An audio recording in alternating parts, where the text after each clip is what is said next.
გამარჯობა, მომავალი ტივის სივრცეშია ყველაზე მრავალფეროვანი და პოზიტიური გადაცემა ნანასთან და ბილისთან ერთად. გამარჯობა, შევეცდებით, რომ შემდეგი რამოდენიმე საათი ჩვენთან გატარებული ძალიან მხიარული, ენერგიული, პოზიტიური იყოს, საინტერესო სტუმრით, რა თქმა უნდა. და საინტერესო სტუმარი ახსენა ბილიმ, დღეს ჩვენ სივრცეში ჩვენი სტუმარი იქნება ლექტორი და პოეტი თემო შენგელაია, რომელიც ძალიან აქტუალურ თემაზე ისაუბრებს. ჩვენი სასაუბრო თემა იქნება სტერეოტიპები, რომელიც ასე გვაწუხებს. სტერეოტიპებიდან რა თქმა უნდა ბოლოს არ უნდა გამოგვჩეს და აუცილებლად ვესაუბროთ პოზიტივზე, რა უნდა გავაკეთოთ ამისთვის, რომ უფრო მხიარულები და ბედნიერები ვიყოთ. ნამდვილად თემო ის ადამიანია, ვინც აქტიურად ცდილობს პოზიტიურ განწყობაზე გააყენოს თავისი მკითხველი და Facebook მეგობრები და ასეთი ადამიანის გარჩევები ძალიან მნიშვნელოვანი იქნება. სანამ თემასთან გადავალთ, აუცილებლად გავდეთ რეკლამაზე და დავბრუნდებით სტუმართან ერთად. დროებით. ამ არხის გადახვევა და დაპაუზება უკვე ტელევიზორში შეგიძლია, უფასოდ. My Video TV Box-ით. ისინი, ვინც ფიქრობენ მომავალ თაობაზე, ისინი, ვინც მოტივაციას უძლიერებენ ახალგაზრდებს, ახალგაზრდული პროექტები, სტიპენდიები, პროგრამები, კომპანიები, ორგანიზაციები, დაწესებულებები, რომლებიც ზრუნავენ ქვეყნის მომავალზე, რომლებიც გზავნიან ახალგაზრდების გვერდით, რომლებიც სტიმულს აძლევენ ახალგაზრდებს. გვაცნობთ მომავლის კომანდის შესახებ. გამოავლინეთ თქვენთვის რჩეული კომპანია. ჩვენი მუშაობით მათზე მთელი საქართველო შეიცვალა. ერთად გავიცნოთ ჩვენს ეთერში მომავლის კომანდი. მომავალ თაობაზე ზრუნვა ქვეყნის მომავალზე ზრუნვა.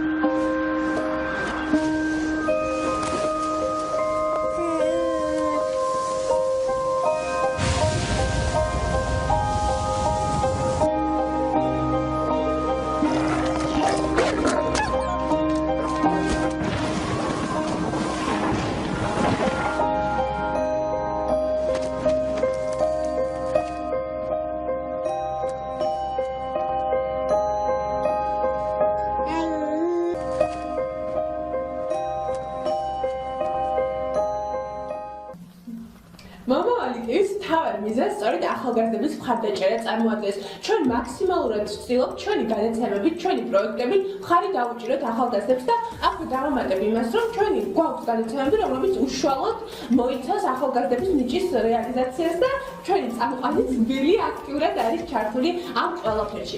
ამასთან ერთად მომავალი ტივმა დაიწყო აქტიურად მუშაობა იმ კომპანიებზე და ორგანიზაციებზე, რომლებიც ახალგაზრდებს გვერდში უდგნენ და დაიწყეს პროექტი სახელწოდებით მომავლის კომაგი. მომავლის კომაგი.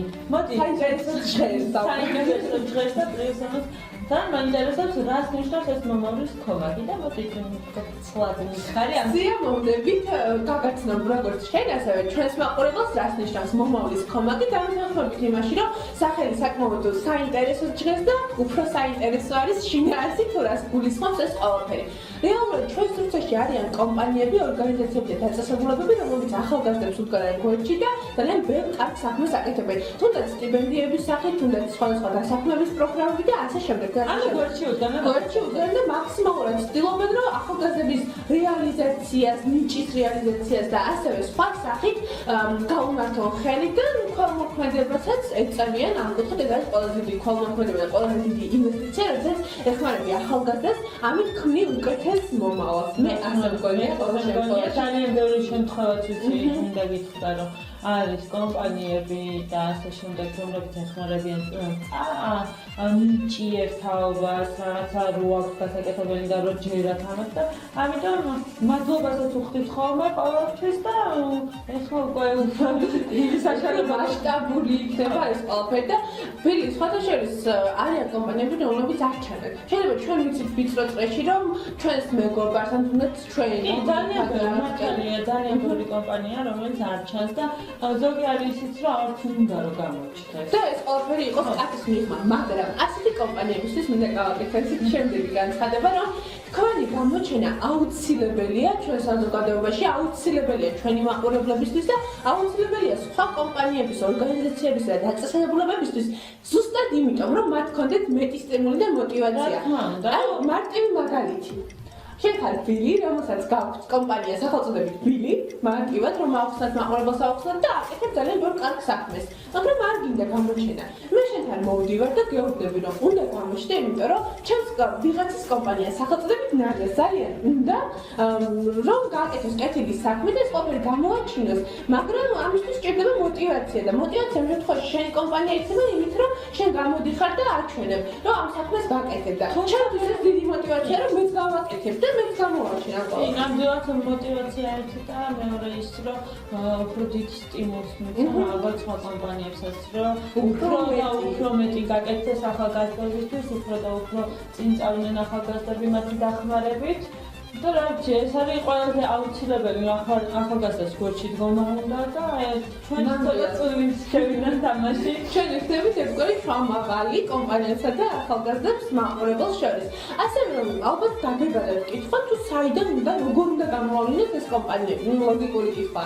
გისმენთ მაყურებელი და აინტერესებს მაყურებელს რა სახით შეიძლება ამ კომპანიებს გავაკითხარი რა ნუ მოკლედ ძალიან მარტივად ჩვენს მაყურებელს აქვს საშუალება ჩვენს გვერდზე მომავალი tv.com როგორ მიგვაქვს საიტი მე ძალიან მიყვარდა ხშირი სტუმარი ვარ და იმედი მაქვს რომ თქვენ აქტიურად დაგდევნებთ თვალყოს გვესტუმროს და მოგწეროს აი ესე მარტივად კომპანია რომელიც დაკავებულია ეს ახალგაზრდების მხარდაჭერი გაგვიგია ან პრაქტიკულად ჩვენ გადახვდენია რაიმე ისტორია რატომაც არა გვეხმარება და ნუ გავაგებინოთ ამის შესახებ ინტერესის სფერო რაც არის შესაბამისად არის ახალგაზრდები და ახალგაზრდული საქმიანობა და რა სახით ეხმარება ახალგაზრდებს სტიპენდიებია პროგრამებია დასაქმების პროექტებია და ასე შემდეგ ჩვენ ამ ყველაფერს აუცილებლად განვიხილავთ აუცილებლად დავინტერესდებით და უკვე მომავლის კომაქში მასშტაბურად მთელი საქართველოს შეიტყობს იმ კომპანიის ორგანიზაციისა და დაწესებულების სახელს რომელიც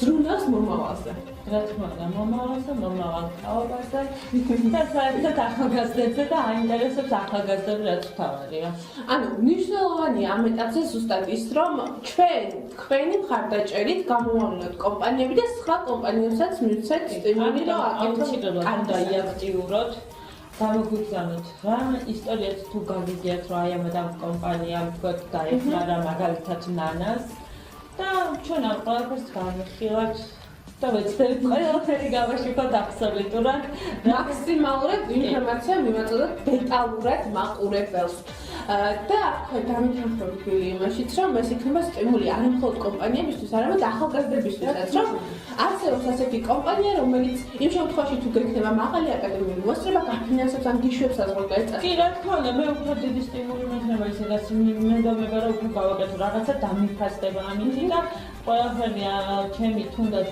წვარება თუნდაც ენერგია გიოს და ვიღაცა შენ აღნიშნავს რომ იცი რა ეს ღირს და ეს მნიშვნელოვანია ახალგაზრდებისთვის მსგავსი წახალისება და ჩვენ უკვე აღნიშნავთ დიდი ხანია რომ ჩვენი ტელევიზია პოზიტივზე მუშაობს და ეს ერთგვარი ერთ-ერთი ყველაზე დიდი პოზიტივი იქნება ჩვენგან ჩვენი ახალგაზრდებისთვის და კომპანიებისთვის რომლებიც ძალიან მაგარ საქმეს აკეთებენ. ნამდვილად მომავლის კომანდი მოკლედ იწყებს აქტიურად მოღვაწეობას თქვენთან ერთად თქვენი ჩართულობით ან მაქსიმალურად იმედი გვაქვს რომ მაქსიმალურად ჩაერთობით ამ პროექტში.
გუშინ უნდა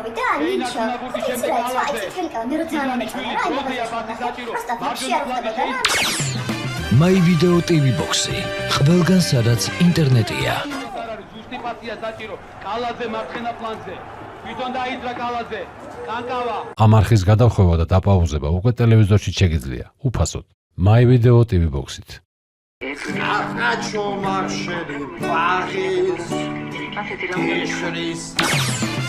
My Video TV Box-ი ყველგან სადაც ინტერნეტია.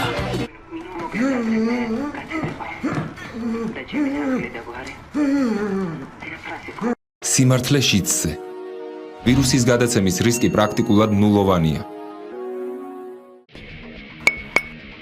უფასოდ HD რესივერი სახში მიტანით. 100-ზე მეტი ქართული, რუსული და სხვა უცხოური მაღალ რეიტინგული არხი. მაგარი ტელეფონი 205 41 41 Sky Caucasus.com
ისინი ვინც ფიქრობენ მომავალ თაობაზე, ისინი ვინც мотиваციას უძლიერებენ ახალგაზრდებს, ახალგაზრდული პროექტები, სტიპენდიები, პროგრამები, კომპანიები, ორგანიზაციები, დაწესებულებები, რომლებიც ზრუნავენ ქვეყნის მომავალზე, რომლებიც გონენ ახალგაზრდების გვერდით, რომლებიც სტიმულს აძლევენ ახალგაზრდებს.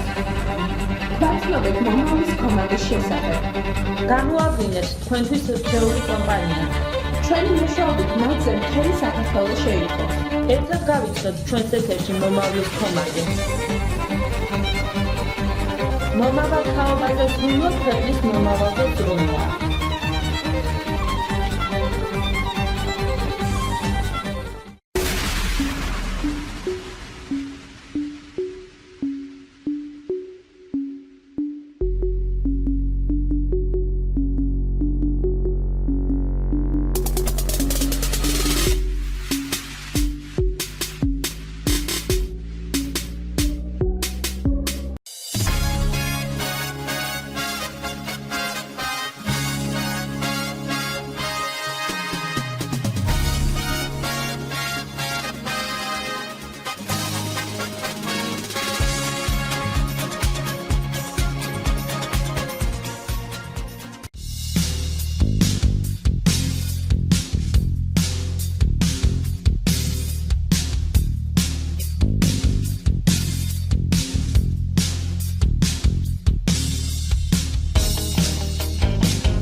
სამუშაოს მაძიებელი ხართ, დარეგისტრირდით www.worknet.gov.g ონლაინ ან მიაკითხეთ სოციალური მომსახურების რაიონულ ცენტრებს. შეავსეთ თქვენი პროფილი სრულად. რეგისტრაცია უფასოა. დამატებითი ინფორმაციისთვის დაუკავშირდით ჯანდაცვის სამინისტროს ცხელხას 1505.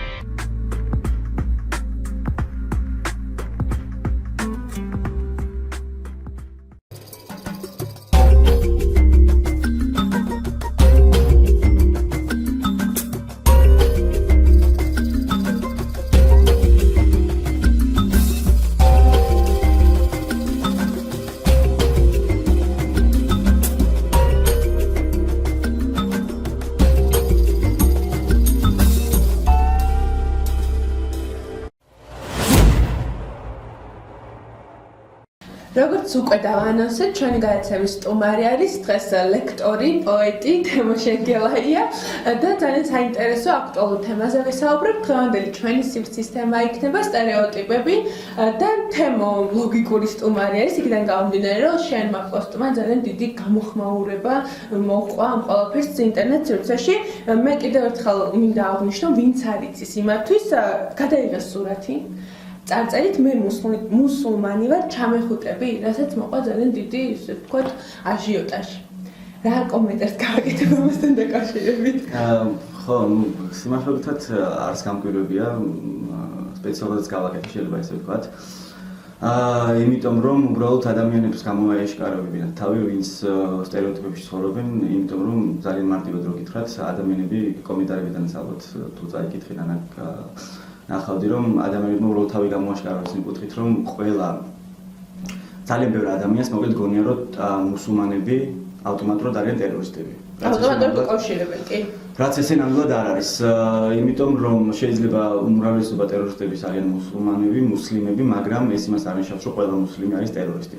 ეს რატო გავაკეთე ეს სურათი, მაგასაც გეტყვით, რუმინეთში ყოფნის დროს შევეძინე ძალიან ბევრი მეგობარი, მათ შორის რამდენიმე იყო მუსლიმი და როდესაც ვნახე ვიდეო, რომ ინგლისში ერთ-ერთ ქალს ხელი კრეს, რომელიც იყო მუსლიმი, რომ მეტროში ჩაიგდეს და ეს ვიდეო მოკლედ გავრცელდა ვირუსულად, მივწერე ჩემს მუსლიმ მეგობრებს და ვკითხე როგორ არიან, რა შვებიან და მითხრეს, რომ ძალიან დიდი აგრესია მოდიდა მათ მიმართ, როცა არანაირი შეხება არ აქვს საერთოდ ამ ყველაფერთან, რადგან უბრალოდ მუსლიმები იყვნენ საბოლოო ჯამში, მხოლოდ ამის გამო მოდიოდა მათზე ძალიან დიდი აგრესია და გადავწყვიტე, რომ გადამევა ეს სურათი და გამომეხატა მათამის სოლიდარობა და მე ვქობრო საზოგადოების რომ სტერეოტიპია ყველა მუსლიმი საერთოდ მუსლიმობა ავტომატურად არნიშნავს იმას, რომ ადამიანი არის ტერორისტი, მაგრამ ჩვენ ცხოვრობთ სტერეოტიპების ქვეყანაში, მე ამაზე დავწერე სტატია კიდევაც, რომელიც სხვადასხვა იყო გამოხმაურება, ბოდიში შეგაწყვეტინებ, რომ შენი პოეზია ძალიან მიყვარს, კითხულობ, მაგრამ თუ ხარ იმედი გამიცრუდა ასეთი განმარტებიდან. შენი თავგადაკვლული ფანი ვიყავი, მაგრამ თუ მუსლიმი ხარ, ეს ჯვარი ვერ ნახსავ. თუ მუსლიმი ხარ, იმედები გამიცრუდა, მე ის ხო და ეტყობა აღარ მოეწონება. მე პირადად წერდნენ, რომ გეხვეწები მითხარი რომ მუსლიმი არ ხარ, გავაქცევი შენ ეს კითხვა და ასე შემდეგ. ნუ აი, რატო შეიძლება მე რა მნიშვნელობა აქვს თუნდაც ერს, ფერს, კანის ასე შემდეგ ყველაფერი იყოფა ჩვენთან როგორც წესი, რატო შეიძლება რომ ესეთი დამოკიდებულება იყოს, რომ აი ესა მიუხედავად თუნდაც ნებისმიერი სხვა თუ არ ხარ ჩვეულებრივი ელემენტარული რაღაცით განსხვავებები ყველაფერზე აქვს ესეთი დამოკიდებულება. მუსლიმზე არ არის მარტო საუბარი. კიდევ ერთ რაღაცას ვიტყვი, ანუ მე არა ვარ იმ კატეგორიიდან, რომლებიც ანუ არიან ახალგაზრდები, რომლებიც ეძახიან, რომ მარტო საქართველოში ხდება ეს და მარტო საქართველოში ნამდვილად არ ხდება. ესეთი სტერეოტიპი არის მთელ სოფლიოში, მე არ გამოვყოფ და არ ვიძახე, რომ ეს მარტო საქართველოში ხდება. უფრო მეცად გეტყვით პირიქით, ანუ მუსლიმების კი რომლებიც ტერორისტები ნამდვილად არ არიან. იყო სხვადასხვა მაგალითად საფეხბურთო თამაშები, სიტყვაზე იყო აზერბაიჯანში, იყო თურქეთში და როდესაც წუთიერი დუმილით პატივი მიაგეს გარდაცვლილთა ხსოვნა საფრანგეთში, მუსლიმი საზოგადოება ყვიროდა, რომ ალლაჰუ აქბარ და წუთიერი დუმილი დაარღვიეს, მოკლედ. ისინი სტერეოტიპებში ცხოვრობენ, იმიტომ რომ ანუ შუბლი არის საბოლოო ჯამში რელიგიებს შორის გაჩენილი და ეს ყველაფერი არის არასწორი სწავლების ბრალი, ეს ყველაფერი არის ფანატიზმის ბრალი. მე ვფიქრობ, რომ სასულიერო პირებს მართებთ უფრო მეტად დაკვირვება, როდესაც ქადაგებენ, როდესაც საუბრობენ და როდესაც ცდილობენ რომ ერის აღზრდა საკუთარ თავზე აიღონ, მე ვიძახი სულიერ აღზრდას და არა გაზრდას. ამ შემთხვევაში აუცილებელია უფრო მეტი დაკვირვება და მე როგორც სვეტიცხოვლის დიქაროსანი ვარ, მოკლედ თუ ვინმე მარიცის, სვეტიცხოვლის დიქაროსანი ვარ და ჩემგან ალბათ იმიტომაც იყო გასაკვირი ეს, რომ მე სვეტიცხოვლის დიქაროსანი ვარ. ალბათ ამის გამოც იყო დიდი გაკვირვება იმ ადამიანების მხრიდან, ზოგიერთმა საერთოდ არ იცოდა რომ დიქაროსანი ვიყავი და მუსლიმი ვეგონი, კი ბატონო ვერც ჯვარი ვერ დაინახეს. მაგრამ ამ შემთხვევაში მე ჩემი დიქაროსნობა იმას არ ნიშნავს, რომ მე ფანატიკოსი ვარ, უფრო მეტიც მე როცა სტატია დავწერე ამაზე და სხვადასხვა პორტალებმა გაიზიარეს, ნათლად მქონდა იქ მითითებული ესეთი რამ, რომ მე ძალიან ბევრი გეი მეგობარი მყავს, ძალიან ბევრი მუსლიმი მეგობარი მყავს, ძალიან ბევრი ათეისტი მეგობარი მყავს და ჩვენი ღმერთი გვასწავლის იმას, რომ ხო კიდევ ერთი რამ ღმერთი ეს არ არის წვერიანი მოხუცი, რომელიც კვერთხი უჭირავს ხელში და არ ტყავს. ვერც დაიწყოს რომ იქმენ ნათელი და ასე შემდეგ. ღმერთი არის აბსოლუტური სიყვარული, აბსოლუტური ძალა, რომელშიც არის აბსოლუტური სიკეთე და მე ასად არ მახსენდება სადმე უფალს ჩვენთვის რომ გადმოიცეს ჩვენთვის რომ ვინმე კისერი მოაჭერი, ვინმე მოქალი და ჩვიდმეტ მაისალი და ტაბურეტკები წაიღეო, არც ეგ არსად არ მინახავს. მხოლოდ იმის გარდა რომ გიყვარდეს მოყვასი შენი. და მომიტევე ჩვენ თანანდები ჩვენი ვითარცა ჩვენ მივუტევეთ თანამდებთან მათ ჩვენთან. მე არსად არ მინახავს ძალადობრივი სიუჟეტები და უფრო მეცაც გეტყვით. მე პატივს ვცემ ყველა იმ ადამიანს, ვინც შეიძლება არ იყოს მართლმადიდებელი ოფიციალურად, მაგრამ მე ვფიქრობ, რომ ძალიან ბევრი ჩემი ათეისტი მეგობარი ცხოვრების წესით იმაზე უფრო მეტად არის მართლმადიდებელი, ვიდრე ის ადამიანები, ვინც მოდიან სვეტიცხოველში და მუხლებს იტყავებენ და თავს უყავენ საკურთხეველს ლოცვის დროს. და ადამიანების სიყვარული რა არის არ იციან. რას გულისხმობ, როცა ამას ლაპარაკობ და იქ შენ სტატიაში გქონდა კონკრეტული მაგალითი მოყვანილი და მაგრამ გეტყვით აუცილებლად. მაგალითად, ჩემი ერთ-ერთი მეგობარი, რომელიც არის ათეისტი, რომელსაც შეუძლია რომ ღმერთის არსებობაზე მუდმივად იხუმროს. ესეთი ადამიანი 13 ივნის, როდესაც დაზარალებულები იყვნენ εν რაოდენობის საქართველოში და სტიქია მოხდა თბილისში, გახსოვთ ალბათ.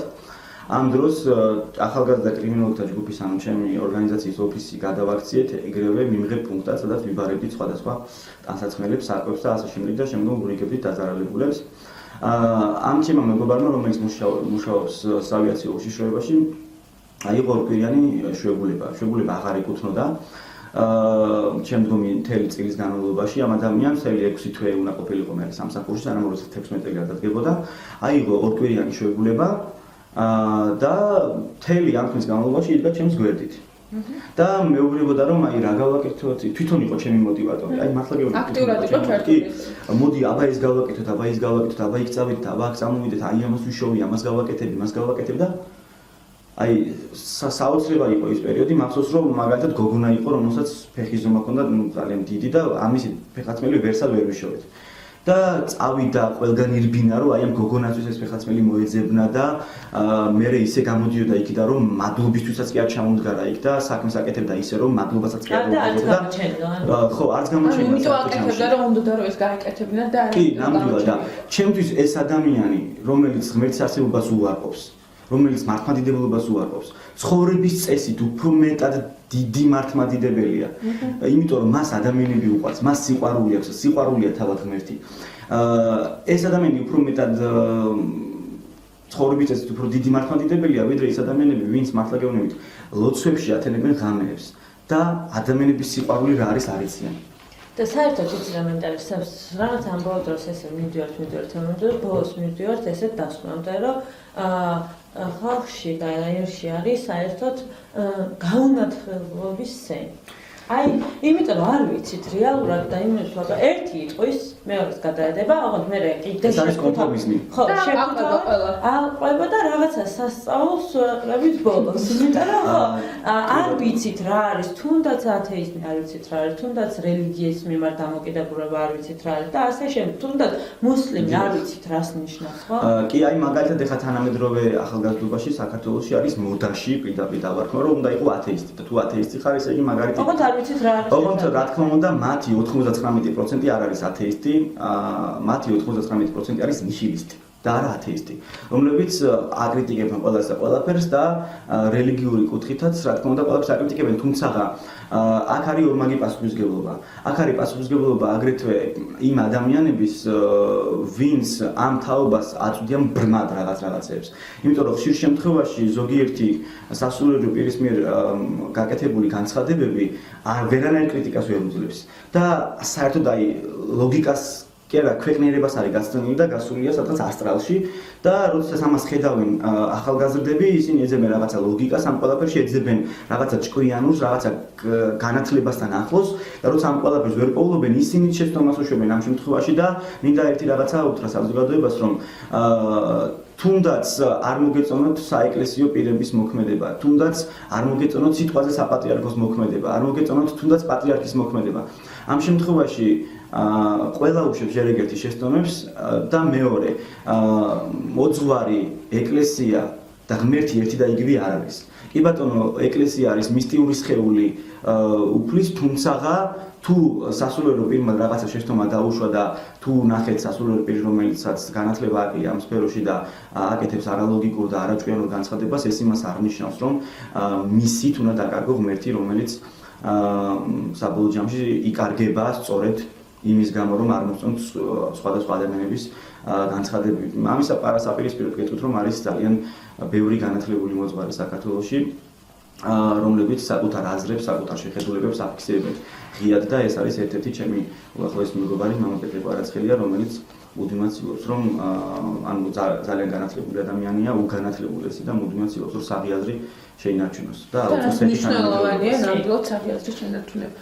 თემა ჩვენ ვისაუბრეთ რელიგიურ სტერეოტიპებზე და ვთქვით ის, რომ ეს იმას ვიღაცა ათეისტია, ვიღაცა მუსლიმია, ვიღაცა ქრისტიანია, მაგრამ ეს იმას არ ნიშნავს, რომ ჩვენ მათთან არ უნდა ვიმეგობროთ და შესაძლებელია, როგორც უკვე თქვი, ათეისტი თავის ცხოვრების წესით უფრო იყოს მართლმადიდებელი, ვიდრე იგივე მართლმადიდებელი, რომელიც 24 საათი ლოცულობს. ახლა მაინტერესებს სტატიაშიც გაქვს აღნიშნული, რომ ჩვენ ვართ ზოგადად სტერეოტიპების ქვეყანა. პირველი სტერეოტიპი, რომელიც საქართველოს ხსენებაზე უამრავს გეტყვით ხახმა.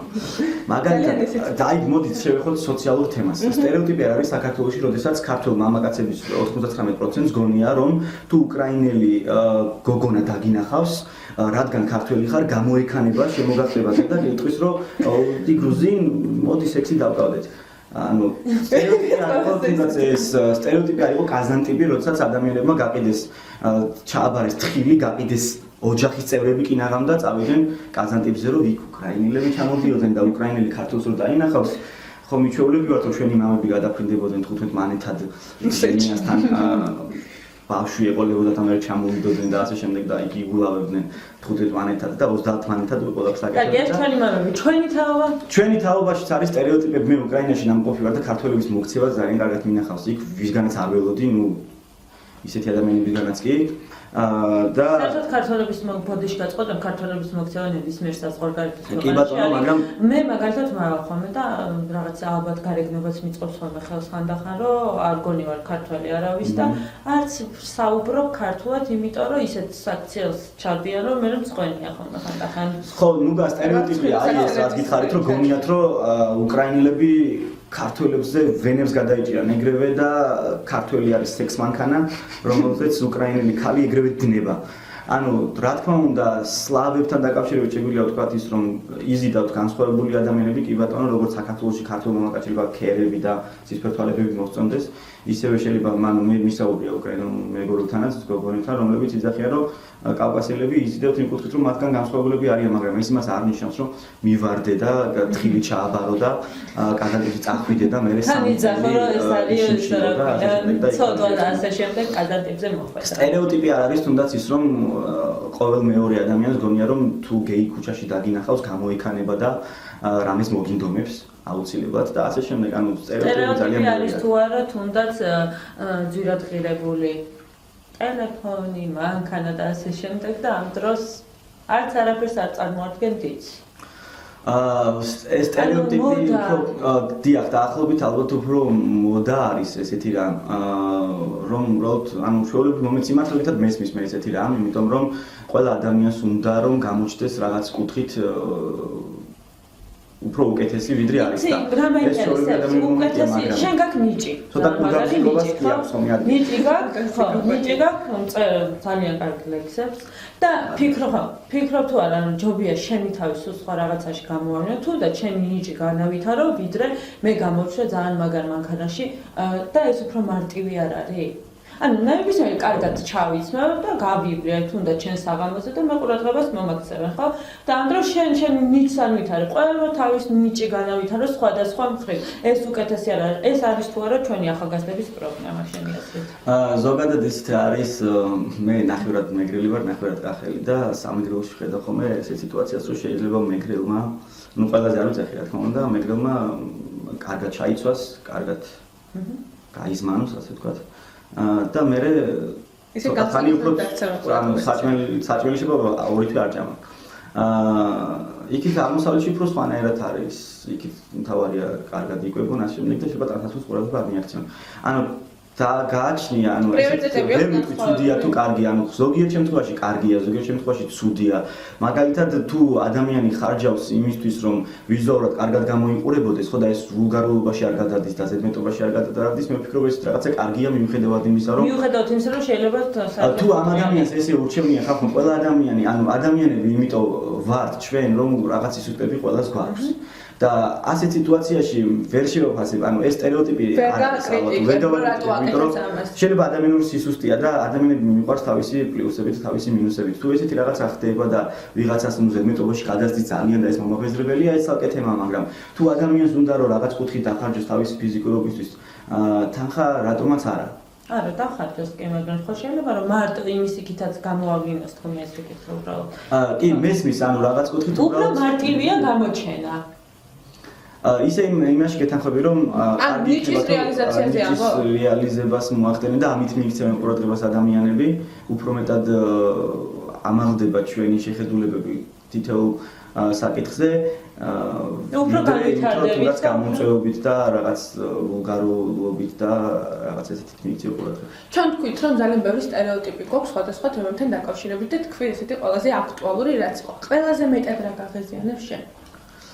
ანუ მე რაც სიმართლეებსაც ყველაზე აქტუალური არ არის რაც მე გითხარით უბრალოდ რაც მე მაგიზიანებს ეგით გითხარით თუმცა ვცდილობ რომ რა თქმა უნდა არ გავღიზიანო და ეგ კი არა რაც დავწერეთ და იქვე ვით რომ საშინელებები იყო და უფრო მეცაც გეტყვით საშინელება კი არა ამაზრზენი იყო უბრალოდ რასაც ადამიანები აკომენტარებდნენ მაგალითად ერთი კალბატონი გამოიხმაურა და თქვა რომ მუწერ ტაქსისრულელებს იმართა იმ ბიჭებს ვინც დაწერეს რომ მუსლიმებს ყელს მოვაჭრით ისერს გამოწვევთ და ასე შემდეგ და ამ ხალხს კითხეს რომ უთხრეს რომ შე ვინ გიკითხება ამ ხალხმა თქვა რომ საწოდავები ხართ და დაუწერეს ეგეთი რაღაც ფოტოში ამ ქალბატონს ბავშვი ეჭირა და დაუწერეს ეგეთი რამ რომ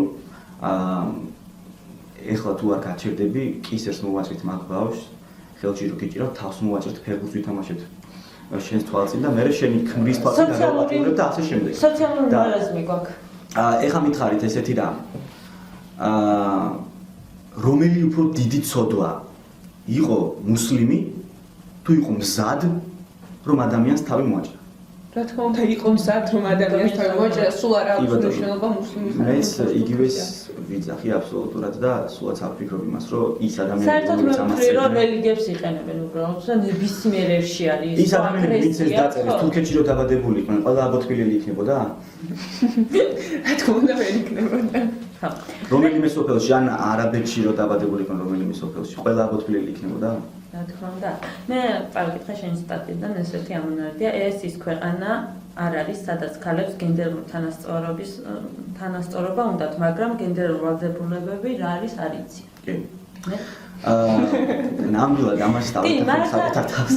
მართალია მე ვხედა ძალიან იშვიათად დავწერა ხოლმე ფეხით, როცა მომწერა ამისთანაც გავიარე და პარლამენტთან ძველი თუ ახალ პარლამენტთან არ ვიცი, იყო ლოზუნგებით, რომ დავიცვათ ქანების უფლებები და ასე შემდეგ. ნუ ხშირად გამოდიან ხოლმე მსგავსი ლოზუნგები. მოდი, ვითხარი აბა.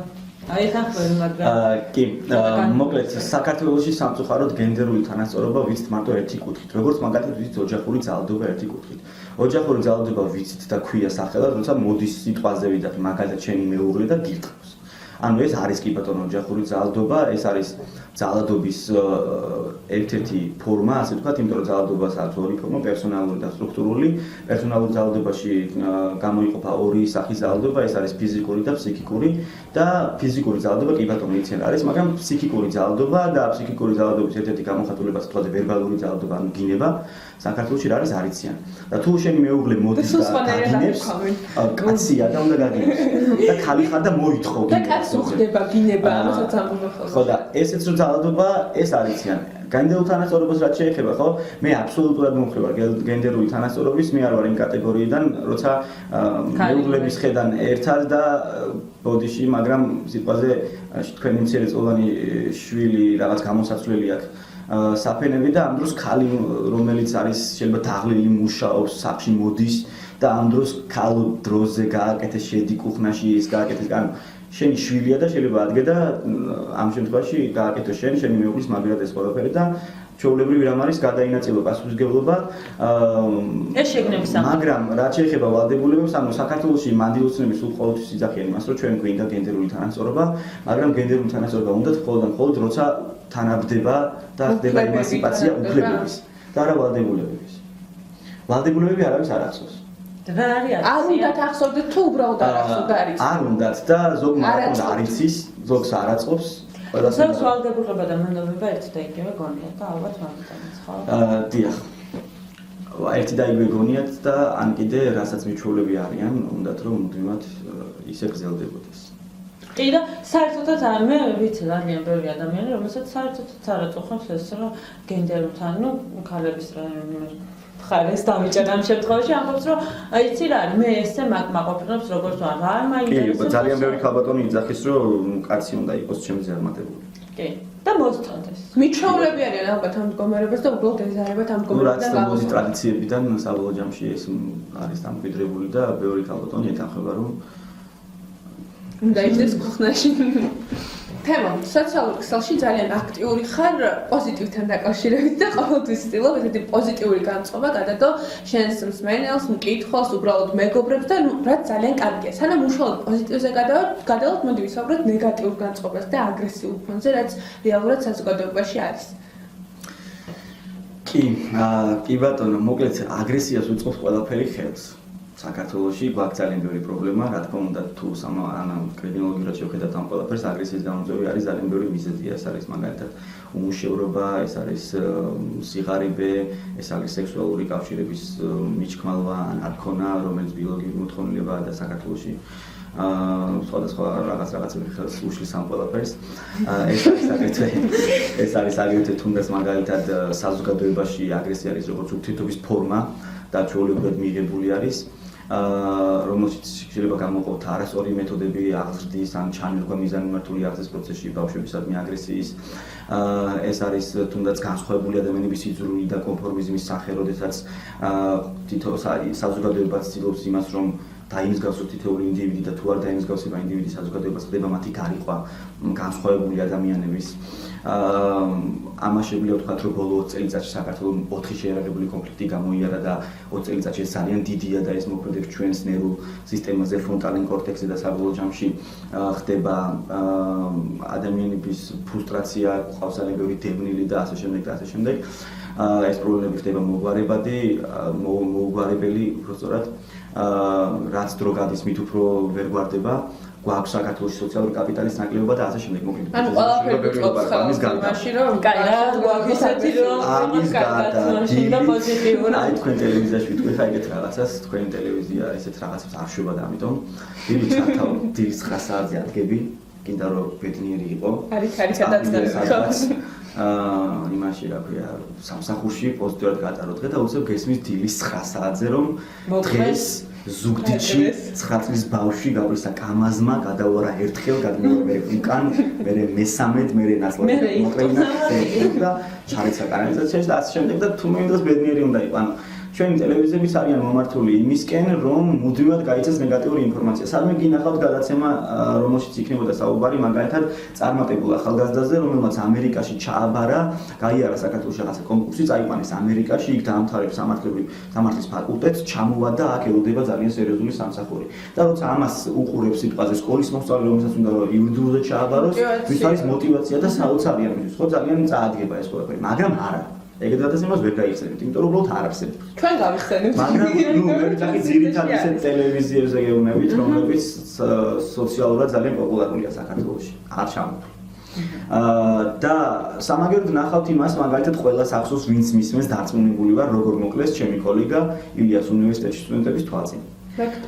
დარწმუნებული ვარ, რომ ძალიან ბევრი თქვენგანს ახსოვს, როგორ მოსდევდა საკუთარი შვილის კვლევს მამა და მე ამაზე ნაკითი მსაჯულები როგორ გაიმართა. დარწმუნებული ვარ, ყველა თქვენგანს ახსოვს კახეთში, როდესაც სექსუალური კავშირი ჰქონდა სკოლის მოსწავლეებს, მე გოგონა დაორსულდა და ბიჭმა არც ერთი არ ვიცი, მართლა და გიცნო. ძალიან ბევრი ადამიანმა იცის ამის თქმა მინდა. ვცდილობ რომ მოვერიდო ესეც იმას. და საბოლოო ჯამში ეს ყველაფერიც აგრეთვე იწვევს ნეგატიურ დამოკიდებულებას, განსაკუთრებით ზარალდება მით მოზარდი თავობა, რომელსაც გონება აქვს ტვერსასრუტივით, ისრუტავენ ყველაფერს აბსოლუტურად და მოდის მუდმივი ნეგატივი.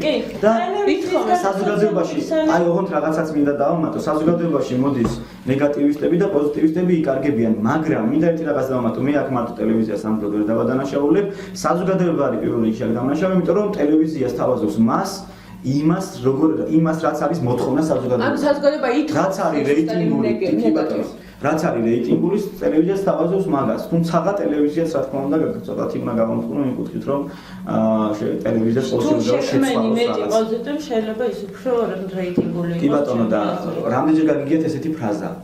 ღმერთო ჩემო, რა კარგ ხასიათზე ვარ.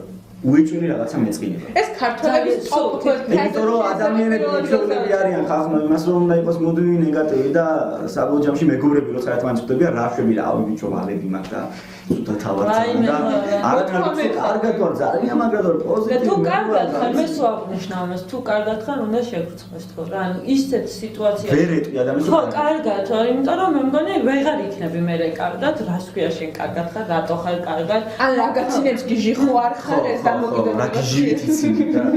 განსაკუთრებით ქუჩაში არის ანუ საზოგადოებრივ ტრანსპორტში იწვევს ღიმილი, სიცილი, რაღაც ესეთი მხიარული განწყობა, აგრესიას ძალიან დიდ. და ჩემს სტატუსებს რაც შეეხება, ну, რა თქმა უნდა, რომ აღიარო, ყოველთვის არა ვარ პოზიტიურ განწყობაზე, უფრო სწორად, ანუ ჩემი განწყობა არის ყოველთვის მცდელობა, რომ ვიყო კარგ ხასიათზე და ამას გარდა მე ვფიქრობ, რომ თუ ჩემს პრობლემებს დაველაპარაკები ადამიანებს, ჯერ პირველად რომ გადაიღლებიან უბრალოდ, მეორე თვითონაც გადაედებათ ეს ყველაფერი და ჯობია რომ როცა კარგ ხასიათზე ვარ, შევიდე, დავწერო ეს ყველაფერი და ადამიანებს უთხრა რომ გაიღიმეთ, იმიტომ რომ მართლა შეიძლება ერთმა გულიანმა ღიმმა დილით თელის საღამო ჩამატარებინოს და გამავლევინოს ისე რომ ანუ იყო ძალიან პოზიტიურად. აქედან გამომდინარე რაც რომ მეტად გაიგებინა ადამიანები უფრო უკეთესია. რა თქმა უნდა არის ფარული ტკივილები რომელიც ძალიან ღრმაა და ამაზე არ ვსაუბრობ. კი და საჯაროდაც ვერ გამოვიდა. ამაზე ვსაუბრობ ლექსებში. მე ვარ დაკვირვებული საერთოდ თუნდაც ჩემ თავზე რომ შესაძაც ვარ ცუდ ხასიათზე, ну პრობლემა ვის არ აქვს და როდესაც უყურებ ცოტა ხიარული თვალი და ასე შემდეგ, უფრო მალე ვაგვარებ ამ პრობლემას, ვიდრე ვაიმე დედა რა მეშველება, ვაიმე რა განწყობის თეორია. კი, განწყობის თეორია, რა თქმა უნდა. უბრალოდ ანუ რაღაც იცით რა სიტუაცია არის ბედნიერებას ადამიანები ეძებენ ძალიან შორტ 900-ით. ამ დროს ძალიან გასწორების ბოლოს ან სადაც შუაში მიდიან 900-ით და იქ ნახულობენ რომ იქ არ არის ბედნიერება. ბედნიერება არის ჩვენ შიგნით. გუშინ ვიყავი ძალიან ცუდ ხასიათზე დილით. და ჩემმა მეგობრებმა, ვინც ანუ ძალიან ახლოს არიან და პრობლემებში, ამ პრობლემებში თვითონაც რაღაც კუთხით ჩართულები იყვნენ, იცოდნენ ამის შესახებ და საღამოთი მივედი ძალიან გახარებული, პოზიტიური და რა ხდება მეკითხებიან და მეთქი არაფერი უბრალოდ გადავწყვიტე რომ ბედნიერი ვიყო.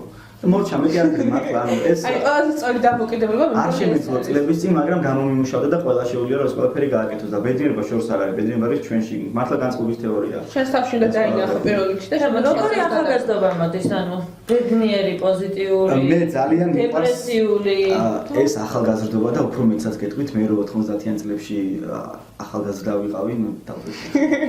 ისე ამბობ 90-იან წლებში სკოლის მოსავლეობის დროს ერთადერთი საზრუნავი მქონდა ის რომ ნავთის ფული შემეგროვებინა და გამთბარიყავით ფონდის ფული, რომელიც იყო 20 თეთრი და არ ქონდა არაფრის საშუალება და დღეს ამ ადამიანებს აქვთ იმის საშუალება, რომ მაგალითად კომპიუტერი როცა ნახე პირველად, დღემდე მაქვს ის ფურცელი შენახული, სადაც მიწერა, რომ მაუსი არის კლავიატურის გვერდით დაგებული რაღაც თაგუნა და ესეთები მიწერია და ვსწავლობდი და რაღაც საიტები მაქვს დღემდე ჩაწერილი და ორჯერ ვაწყაბებთ და რაღაც ეგეთები. და დღევანდელ თაობას მოუტანა კომპიუტერმა ის, რომ თუ კარგად გამოიყენებენ, რა თქმა უნდა, აქვთ უზღვავი ინფორმაცია და ეს ბავშვები ჩვენზე უფრო ჭკვიანები არიან. მე რომ მახსოვს სიტყვაზე ახალგაზრდა კრიმინოლოგთა ჯგუფში გვაქვს სტაჟირება სტუდენტებისთვის და სკოლის მოსწავლეების განვითარების პროგრამა სკოლის მოსწავლეებისთვის, რა თქმა უნდა. სკოლის მოსწავლეებს განსაკუთრებით რო უყურებ, მე მათასაკში ესეთი ნამდვილად არ ვიყავი. და ჩემი არც ერთი თანატოლი არ მახსენდება მათასაკში ესეთი ჭკვიანი იყოს. კი ბატონო, ვაღიარებ იმას, რომ წიგს მოშორდნენ ეს ბავშვები, თუმცა კომპიუტერის კარგად გამოყენება ფაქტიურად და იყენებენ თუ არა კარგად, შენი ასე. ჩვენი მიმართულება ზუსტად არის, რომ თუნდაც კომპიუტერიდან შეიძლება ძალიან დიდი ძალადობის შემცველი ინფორმაცია მიიღო და სწორედ ამაზე ვმუშაობთ ხოლმე ჩვენს დროს სკოლის მოსწავლეებისთვის, სტუდენტებისთვის, სწორედ ამაზე მიდის საუბარი და რაც უფრო მეტი საუბარი იქნება, რაც უფრო მეტი ტრენინგი ჩატარდება ამაზე, მით უფრო უკეთესი იქნება.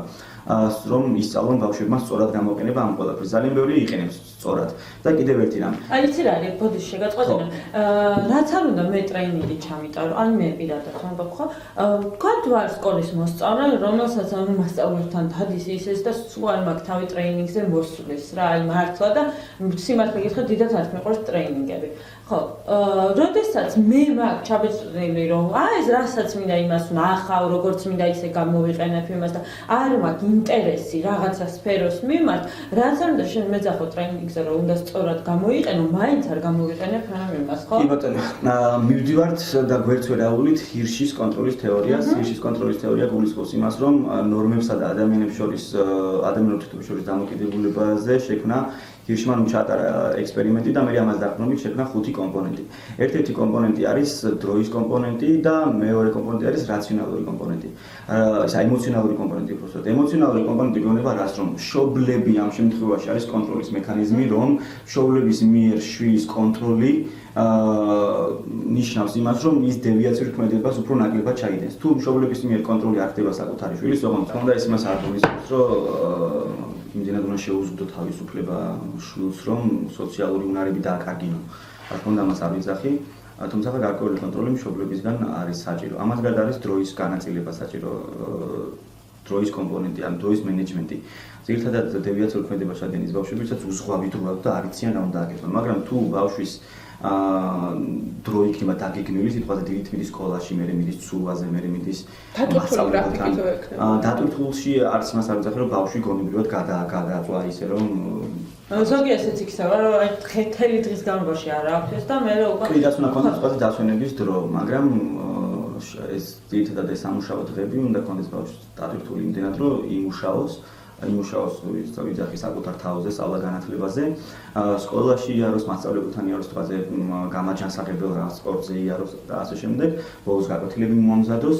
და ძირითადად პრობლემები აქვს ხოლმე ასე დროს იმ ბავშვებს, ვისი კონტროლიც არ ხდება მშობლების მიერ, ვისაც აქვს უზღვავი თავისუფალი დრო და მენეჯმენტი დროის მათი არ ხდება და საბოლოო ჯამში უსაქმურობიდან მიდის ხოლმე ჭირად ბავშვი ალკოჰოლამდე, ნარკოტიკამდე, დევიაციურ ქმედებამდე და ასე შემდეგ. უსაქმურობა იწვევს ზუსტად ამ უარყოფითი საქციელის ჩარდენის მიზეზი ხდება, შეიძლება ასე. არა მარტო ბავშვი ზოგადადაც ესეა.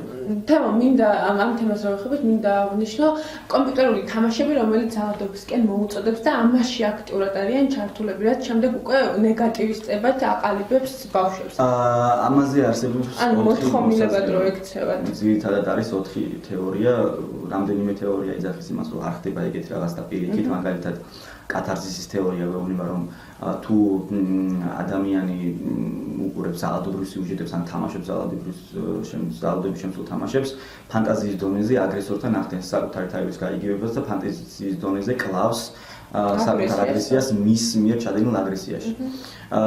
ერთ-ერთი თეორია კიდე მაგალითად შეკავების თეორია გვეუბნება, რომ შიში რაც შეიძლება გამოიწვიოს ძალადობის ყურებამ, მაგალითად თუ გახსოვთ ესეთი ფილმი უსახელო ნაბიჯვრები, სადაც ბერნადეტი თამაშობს, ზოგადად ზოგადად აი ამ ფილმში და კვენტინ ტარანტინოს ფილმებში არის ყოველთვის ძალადობა ნაჩვენები მომიტებულად.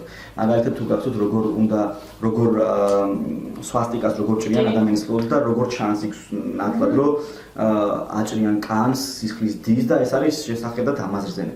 და ანუ გეშინია ამ ყველაფერს შეხედო, ხო?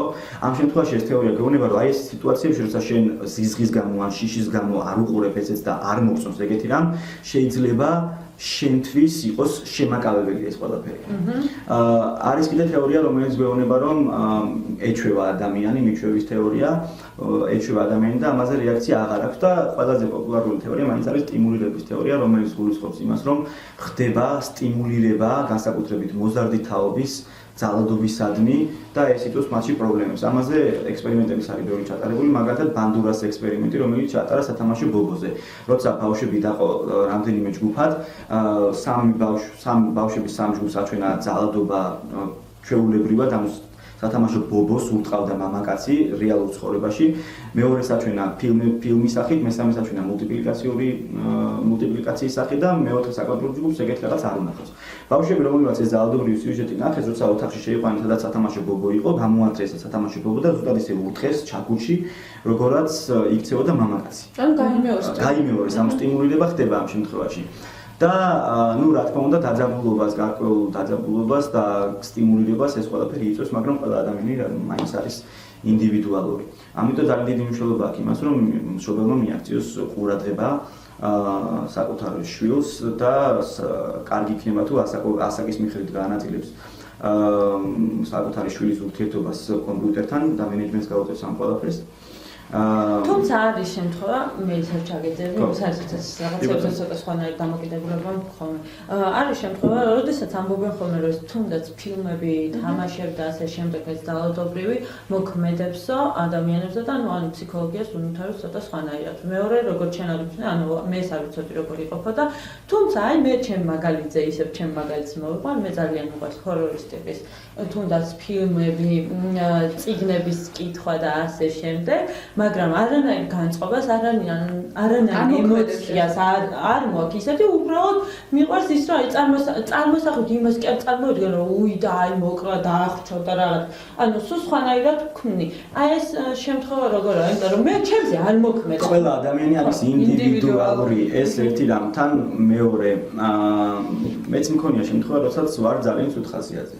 და როცა ცუდ ხასიათზე ვარ, მინდა რომ ჩემ ყოველთვის ვფიქრობ, რომ ჩემი ცუდი ხასიათი არ გადავდო სხვას და ჩემი აგრესია არ გადმოვანთხრიო სხვაზე.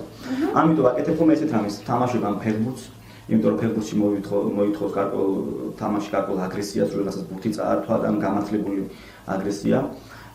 ან პოეზიაში ვიძირები, ან ვცდილობ რომ უყურო რამე ფილმს და ხშირად ყოფილა შემთხვევა, როცა წავსულვარ რაღაცა ფილმზე, საშინელებათა ფილმზე მაგალითად, იქ ბევრი აგრესია მინახავს და მე თვითონ გამთავისუფლებ ამ აგრესიისგან, ფანტაზიის დონეზე გავაიგივე საკუთარი თავი აგრესორისგან. ანუ ყველა ადამიანი არის ინდივიდუალური, თუმცა სტიმულირების თეორია უფრო ძირითადად პოპულარულია ბავშვებში. რა უნდა ვქნათ შენი აზრით, რომ უფრო ბედნიერები, მხიარულები და კარგ ხასიათზე მყოფები ვიყოთ, მიუხედავად იმისა, რომ ყველას გვაქვს პრობლემას რო არ ქონდეს ადამიანს, მე მგონი მოსაწყენიც იქნება საერთოდ ცხოვრებაზე და რა აზრია, ხო? ესე ვიცი და ყველაფერი კარგად მაქვს, მაინც შექმნის რაღაცისგან პრობლემას მოკლედ. რა უნდა ვქნათ და დილით რო გამოყავთ? რჩევები. ჰაერი გამოვშვით თავიდან ბოლომდე ფილტრები დაცალეთ. ჩაის უნდათ ახალი ჰაერი და ყოველთვის ველაპარაკები საკუთარ თავს. პაროლიც კი Facebook-ზე მიყენია ხოლმე ესეთი დაახლოებით ამ. მაგრამ ყოველთვის მაქვს ხოლმე ესეთი პაროლები, რომ მე ყველაფერს დავძლევ. მე ყველაფერს გავაკეთებ, მე ყველაფერს გადავაკეთებ. საკუთარ თავს სტიმულს და საკუთარ თავს სტიმულ, მე ყველაფერი შემიძლია, მე ძალიან მაგარი ტიპი ვარ. რა თქმა უნდა, ამით საკუთარ თავს უკეთებ უბრალოდ გამხნევებას და ამას არც დავიზახი რომ მაგარი ტიპი ვარ და ასე შემდეგ. უბრალოდ საკუთარ თავს ვამხნევებ ამ ყველაფრით და ვეუბნები რომ ყველაფრის დაძლევა შემიძლია და ყველაფერს გადავდახავ და ხშირად მეხმარება ხოლმე ეს ყველაფერი. ამის გარდა უნდა ვეცადოთ რომ ну, რა თქმა უნდა, თუ ცუდად ხარ და შენ მეგობარს დაისვავ და აუხსნი ამ ყველაფერს და გამოუშვებ შენს ნეგატიურ რაღაცას დაიცლები ამ ყველაფრისგან, ეს კი ბატონო გასაგებია, მაგრამ როცა მუდმივი ვისახი აქვს იმას, რომ ყოველთვის ვამჩნევთ რაღაცა ცუდს, ეს უკვე დაავადებასავით არის. ბედნიერება სხვა არაფერი არ არის თუ არა კარგი რაღაცების შემჩნევა შენს ირგვლივ და უბედურება სხვა არაფერი არ არის თუ არა კარგი რაღაცების ვერ შემჩნევა შენს ირგვლივ.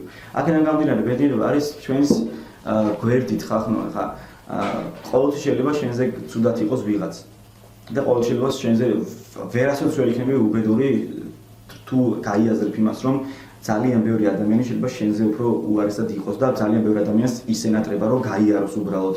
ძალიან ბევრი ადამიანს ისენატრება რომ წესრიგად ისუნთქოს. ან შენ მდგომარეობაში ყავდეს და ასე შემდეგ და ნახავ რომ ყოველთვის შეგიძლია რომ ბედნიერება რომელიც არის შენს გვერდით ჩაივღალოჭო და იყო ბედნიერია. ეს არის სწავლადი და მე ამას იმტკიარებუნებით რომ ნიჭია ეს და ასე შემდეგ. არა ეს არის სწავლადი, უბრალოდ დაპირება უნდა იქით რაღაცებს და მუდმივად უნდა ვიცოდეთ რომ ადამიანებს გავუზიაროთ ჩვენი სიხარული. და კიდევ ერთი რამ, ადამიანებმა უთხრათ უნდა ერთმანეთს კომპლიმენტები აუცილებლად ოღონდ თუ რეალურად ფიქრობ ამ ადამიანზე კარგს. ხშირად წერილები ესეთი რომ მე ესეთი რაღაც არ მჩვევია, მაგრამ და მე გრძელდება რომ ჩემი ლექსები მოსწონთ და ასე შემდეგ. ეს არ არის ხოლმე საჭირო თავში, იმიტომ რომ რატო არ მჩვევია პირიქით? თუ ეუბნები ეს წარმოიდგინე რა ადამიანი, რა ბედნიერი იქნება ადამიანი, როდესაც ეტყვი რომ ძალიან ლამაზად გამოიყურები, ოღონდ აუცილებლად უნდა ფიქრობდე ესე, იმიტომ რომ ადამიანი მგრძნობიარე არსება და როცა მოაწყობს შინაგანად ყოველთვის იგრძნობს. ან თუ პირველად ვერ იგრძნობს, მეორედ მესამედ ნამდვილად იგრძნობს. ამიტომ თუ გექნებათ ადამიანს, თუ ადამიანი მოგწონთ, თუ ადამიანი გიყვართ, თუ ადამიანისადმი რამე კარგს ფიქრობთ, ადეგი და უთხარი. ოღონდ ეს იმას არ ნიშნავს, რომ რაღაცა რეალფიგის წულწრფელი ქუჩაში დაიჭირო და ფეხზე მოკიდო ხელი და უთხრა რომ მე შენ მიყვარხარ და რაღაც ესეთი. მაგრამ აქ პირიქით, როდესაც მალავი და არამობე ხოლმე საერთოდ რაღაცა სენივით გვაქვს. და ღიმილი და სიცილი არის აუცილებელი. როდესაც ადამიანს ნახავ, ადეგი და გაუღიმე იმ ადამიანს. როდესაც შედიხარ მაღაზიაში, სიტყვაზე კი ბატონო, შეიძლება კოკაკოლის მაგერად სპრაიტი აიღო და მე კოკაკოლა მოგინდეს და გამყიდველმა თავში ჩოგანი გიტყას, მაგრამ გადაგზებულა, მაგრამ ხშირად ფიქრობ ხოლმე ეგეთ რამეს, რომ დილიდან საღამომდე ეს ხალხი მუშაობს 300 ლარზე, ან რაღაცა მათხოვრულ ხელფასზე და დილიდან საღამომდე დგანან. და შვილები ელოდებათ საფში და იმის საშუალება არ აქვს რომ 51 და რამდენ განევროზებულ ადამიანს და ადეგი და გაუღიმე იმ ადამიანს და უთხარი რომ ცხოვრება არის მშვენიერი. ესეთი პოზიტიური ნოტაზე დავამშვიდობოთ. ძალიან დიდი მადლობა მადლობა თემატიკაზე რომ იყავი და წარმატებებს გისურვებ. მადლობა და იმედია ჩვენი მაყურებელი შენს რჩევებს აუცილებლად გაიფანტაზირებს და ვიპოვით ბოლოს და ბოლოს ბედნიერებას საკუთარ თავში. ჩვენ შემდეგ ბლოგში დაგემშვიდობებით, სანამ შემდეგ ბლოგში დაგიბრუნდებით, რეკლამა ჩვენს ეთერში. ამ არხის გადახვევა და დაპაუზება უკვე ტელევიზორში შეგიძლია, უფასოდ. My Video TV Box-ით. ისინი ვინც ფიქრობენ მომავალ თაობაზე. ისინი ვინც მოტივაციას უძლიერებენ ახალგაზრდებს. ახალგაზრდული პროექტები. სტიპენდიები. პროგრამები. კომპანიები, ორგანიზაციები, დაწესებულებები, რომლებიც ზრუნავენ ქვეყნის მომავალზე. რომლებიც გზავნიან ახალგაზრდების გვერდით. რომლებიც სტიმულს აძლევენ ახალგაზრდებს. გვაცნობთ მომავლის კომანდის შესახებ. განუავლინეთ თქვენთვის რჩეული კომპანია. ჩვენი მუშაობით მათზე მთელი საქართველოს შეიცვალა. ერთად გავიცნოთ ჩვენს ეთერში მომავლის კომანდი. მომავალ თაობაზე ზრუნვა ქვეყნის მომავალზე ზრუნვა.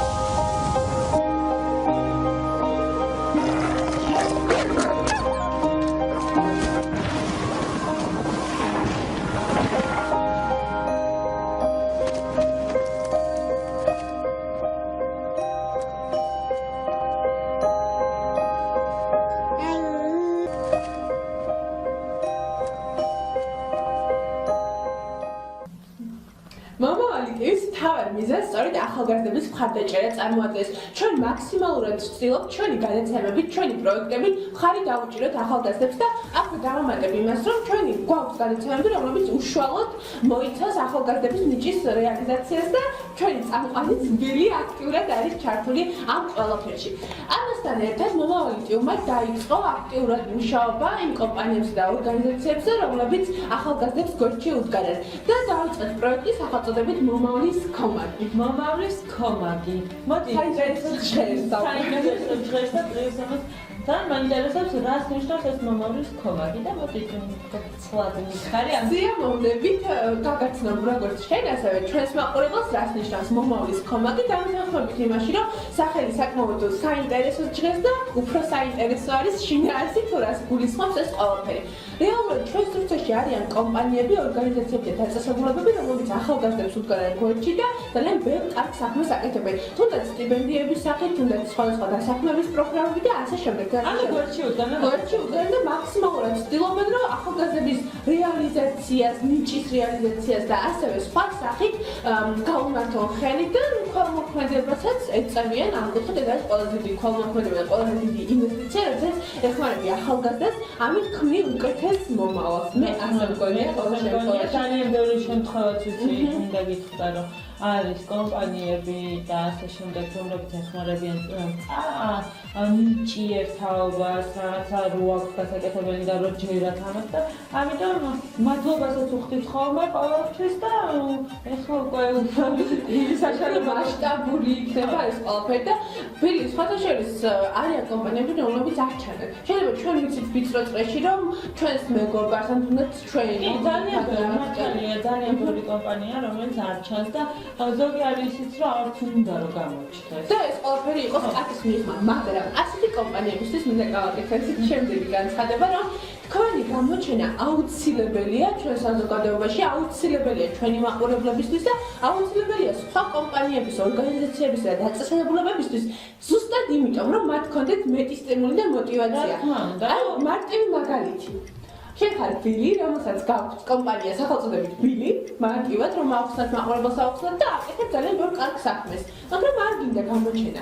მე შენთან მოვდივარ და გეუბნები, რომ უნდა გამოჩნდე, იმიტომ რომ ჩემს ვიღაცის კომპანია სახელწოდებით ნადა ძალიან უნდა რომ გააკეთოს კეთილი საქმე და ეს ყველაფერი გამოაჩინოს, მაგრამ ამისთვის სჭირდება мотиваცია და мотиваცია ამ შემთხვევაში შენი კომპანია იქნება იმით, რომ შენ გამოდიხარ და აჩვენებ, რომ ამ საქმეს გაკეთებ და ჩემთვის ეს დიდი мотиваცია, რომ მეც გავაკეთებ და მეც გამოვაჩინე ამ ყველაფერს. ნამდვილად მოტივაცია ერთი და მეორე ის, რომ უფრო დიდ სტიმულს მიწევს ალბათ სხვა კომპანიებსაც, რომ უფრო მეტი გაკეთდეს ახალგაზრდებისთვის, უფრო და უფრო წინ წავდნენ ახალგაზრდები მათი დახმარებით.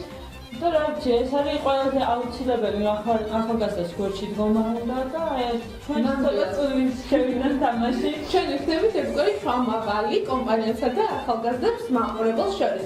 ასევე რომ ალბათ დაგეგმარებთ კითხვა, თუ საიდან უნდა, როგორ უნდა გამოავლინოთ ეს კომპანიები. ლოგიკური კითხვა.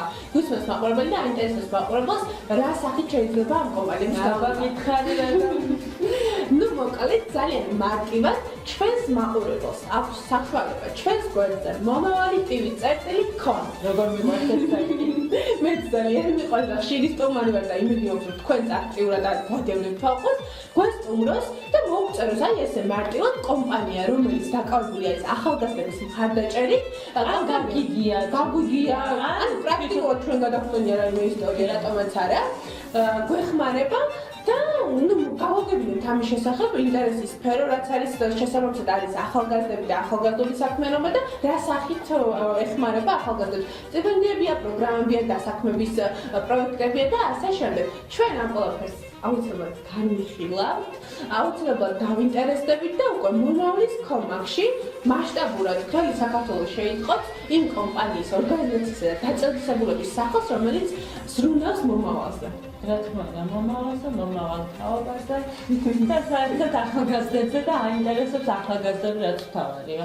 ანუ მნიშვნელოვანია ამ ეტაპზე ზუსტად ის, რომ ჩვენ თქვენი მხარდაჭერით გამოვავლინოთ კომპანიები და სხვა კომპანიებსაც მივცეთ სტიმული და აუცილებლად უნდა იაქტიუროთ. გამოგვიგზავნოთ რა ისტორიაც თუ გაგიგიათ რომ აი ამ კომპანიამ თქვათ დაეხმარა მაგალითად ნანას და ჩვენ ამ ყველაფერს განვიხილავთ და ვეცდებით ყველაფერი გავაშიფოთ აბსოლუტურად მაქსიმალურად ინფორმაცია მივაწოდოთ დეტალურად მაყურებელს. და აქვე დამეთანხმებული იმაშიც, რომ ეს იქნება სტიმული არა მხოლოდ კომპანიებისთვის, არამედ ახალგაზრდებისთვისაც, რომ არსებობს ასეთი კომპანია, რომელიც იმ შემთხვევაში თუ გექნება მაღალი აკადემიური მოსწრება, გაფინანსებს ან გიშვებს საზღვარგარეთ წასვლას. კი, რა თქმა უნდა, მე უფრო დიდი სტიმული მექნება ისედაც მეგონება რომ უფრო გავაკეთო რაღაცა დამიფასდება ამით და ყველაფერი ჩემი თუნდაც წვარება, თუნდაც ენერგია გიოს, ღირს და ვიღაცა შენ აღნიშნავს, რომ იცი რა ეს ღირს. და ეს მნიშვნელოვანია ახალგაზრდებისთვის მსგავსი წახალისება და ჩვენ უკვე აღნიშნავთ დიდი ხანია, რომ ჩვენი ტელევიზია პოზიტივზე მუშაობს და ეს ერთ-ერთი ყველაზე დიდი პოზიტივი იქნება ჩვენგან, ჩვენი ახალგაზრდებისთვის და კომპანიებისთვის, რომლებიც ძალიან მაგარ საქმეს აკეთებენ. ნამდვილად. მომავლის კომანდი მოკლედ იწყებს აქტიურად მოღვაწეობას თქვენთან ერთად თქვენი ჩართულობით, ან მაქსიმალურად იმედი გვაქვს, რომ მაქსიმალურად ჩაერთობით ამ პროექტში.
My Video TV Box-ი ყველგან სადაც ინტერნეტია. ზუსტიფაცია საჭირო კალაძე მარცხენა ფლანგზე. თვითონ დაიძრა კალაძე. კანკავა. ამ არხის გადახვევა და დაპაუზება უკვე ტელევიზორში შეგიძლია, უფასოდ. My Video TV Box-ით.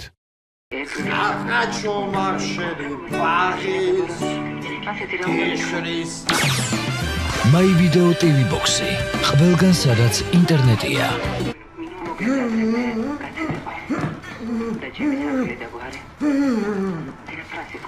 სიმართლე შიდსზე. ვირუსის გადაცემის რისკი პრაქტიკულად ნულოვანია. უფასოდ HD რესივერი სახში მიტანით. 100-ზე მეტი ქართული, რუსული და სხვა უცხოური მაღალ რეიტინგული არხი. მაგარი ტელეფონი 205 41 Sky Caucasus წერტილი.com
ისინი ვინც ფიქრობენ მომავალ თაობაზე, ისინი ვინც мотиваციას უძლიერებენ ახალგაზრდებს, ახალგაზრდული პროექტები, სტიპენდიები, პროგრამები, კომპანიები, ორგანიზაციები, დაწესებულებები, რომლებიც ზრუნავენ ქვეყნის მომავალზე, რომლებიც ძანენ ახალგაზრდების გვერდით, რომლებიც სტიმულს აძლევენ ახალგაზრდებს.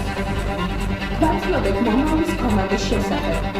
გამოავლინეთ თქვენთვის რჩეული კომპანია. ჩვენი მეშვეობით მათზე მთელი საქართველო შეითხოვს. ერთად გავიცნოთ ჩვენს ეთერში მომავლის კომანდი. მომავალ თაობაზე ზრუნვა ქვეყნის მომავალზე ზრუნვა.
სამუშაოს მაძიებელი ხართ, დარეგისტრირდით www.worknet.gov.g ონლაინ ან მიაკითხეთ სოციალური მომსახურების რაიონულ ცენტრებს. შეავსეთ თქვენი პროფილი სრულად. რეგისტრაცია უფასოა. დამატებითი ინფორმაციისთვის დაუკავშირდით ჯანდაცვის სამინისტროს ცხელხას 1505.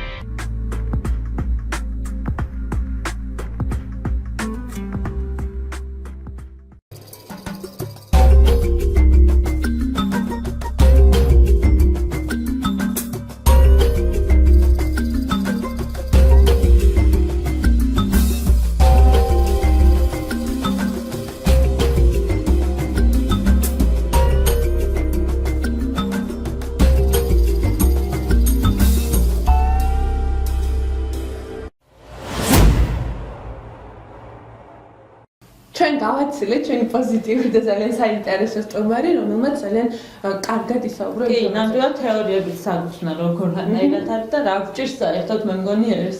და რჩევები, რომელიც მისგან მივიღეთ, როგორ უნდა ვიყოთ ბედნიერები და პოზიტიურები.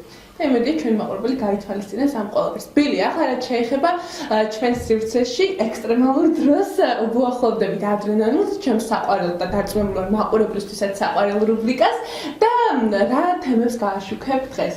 დღევანდელი ერთ-ერთი თემაა ნანა მერსედესის მოყვარულებს დაინტერესებს ალბათ, იმიტომ რომ მერსედესმა გადაწყვიტა ყველა ის მანქანა, რომელიც ყავს გამოშვებული, გააკეთოს ამის აუქციონი.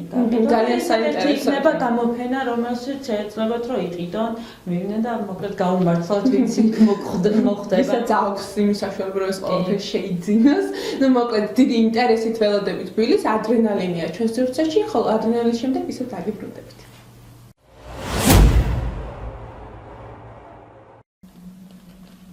ადრენალინის დრო მე კი მისი წამყვანი ბილი ვარ, მაგრამ დავიწყოთ შემდეგი ესეც აქტიური ენერგიული ნიუსის ბიჯი ბალდვინის ჯიმხანა ვერსია 3 მაქსიმალური სიკიში. შემოგთავაზებთ ვიდეოს, რომელსაც ეწოდება Recoil 3 და ან უფრო მარტივად რომ თქვა დიდი ჯიმხანა ბიჯი ბალდვინისა და მისი გუნდის შესრულებით, რომლებიც სხვათა შორის Ken Block-ის გუნდის წევრებში შედიან. მოკლედ ბევრი რო არ ვილაპარაკო, ნახეთ ვიდეოს და თქვენთან შეაფასეთ, იმედია მოგეწონებათ.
იმედია მოგეწონათ ვიდეო.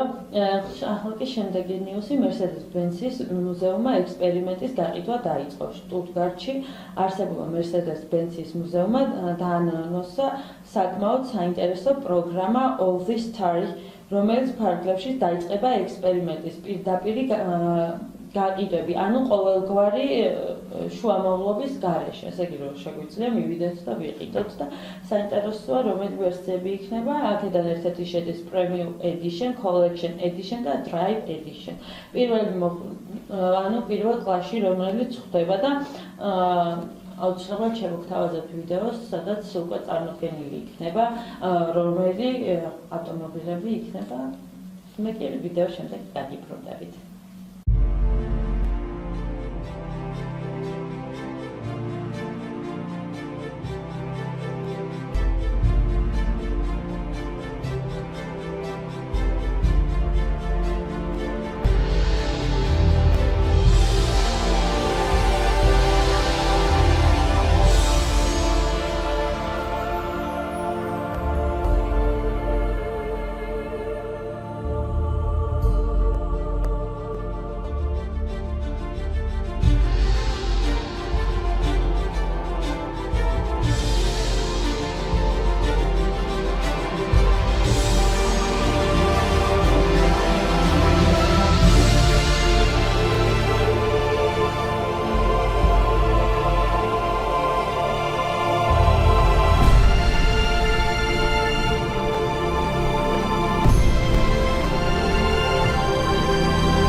პირველი Lancer Evolution eBay-ის აუქციონზე დაიდება. eBay-ის აუქციონზე დაიდება პირველი Lancer-ი, როგორც გითხარით, რიგით ნომრით USA 001.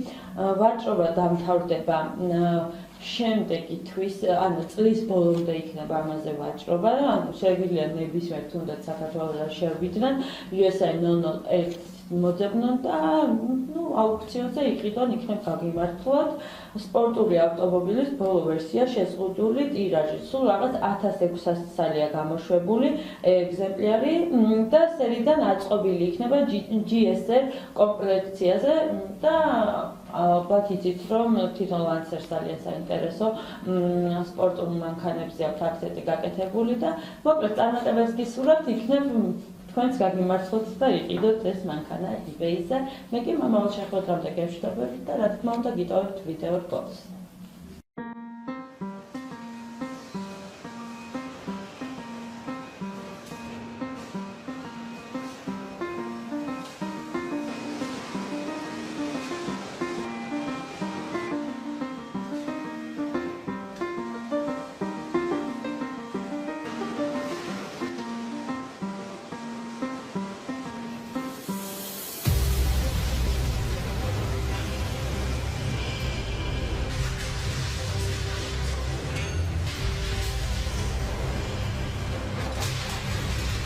ランサーエボリューションは、スチール材と違ってアルミ材を使うので材料から、洗浄装置に通すまでもアルミは磁力が使えないので、エアーとかで全部バキュームさせて、搬送したりとかするので取り扱いにも非常に気を使って作業してます。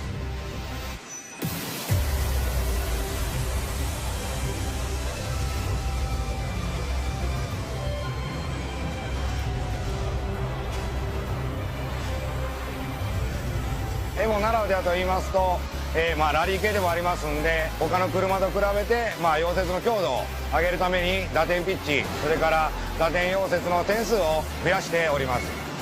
一台一台、品質面を十分に注意して、アド工程に流し、お客様に満足してもらえるように生産頑張っております。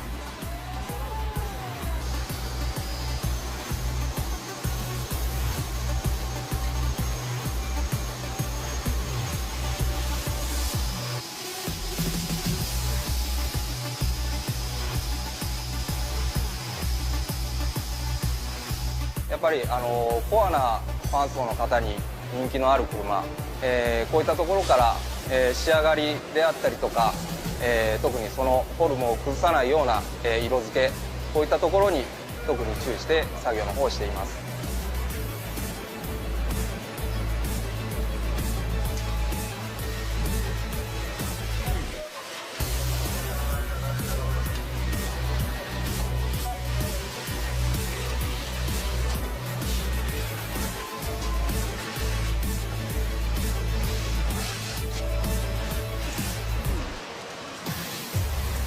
そうですね、やはり三菱のエボといえば世界に誇る自動車なので、その製造に携わることでもとても幸せを感じております。我々製造部門はその最後の1台まで高い品質を持った車をお客様にお届けするよう毎日努力しております。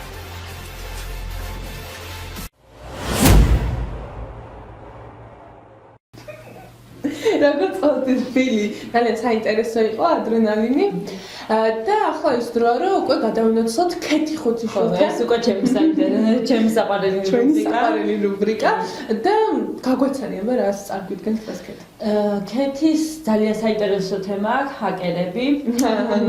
ესეთი აქტუალური და ყოველთვის საინტერესო. კი, ძალიან აქტუალური, ძალიან საინტერესო და როგორც ვიცი, ქეთიმ როგორც გამიხილა, ესეც ერთ-ერთი სერიალი გადაიღეს ჰაკერებზე, რომელმაც დიდი აგრესიაც გამოიწვია, დიდი დაპირისპირებაც გამოიწვია და საბოლოოდ დიდი მოწონებაც, იმიტომ რომ მეორე სეზონიც დაამტკიცეს, მინდა გაგახაროთ. რაც იმას ნიშნავს, რომ პირველი კარგი იყო. კი, ნამდვილად და მოკლედ დანარჩენს ყველაფერს ქეთი გვეტყვის და ველოდებით ქეთის ჩვენ ქეთის შემდეგ უკვე დაგუბრუნდებით.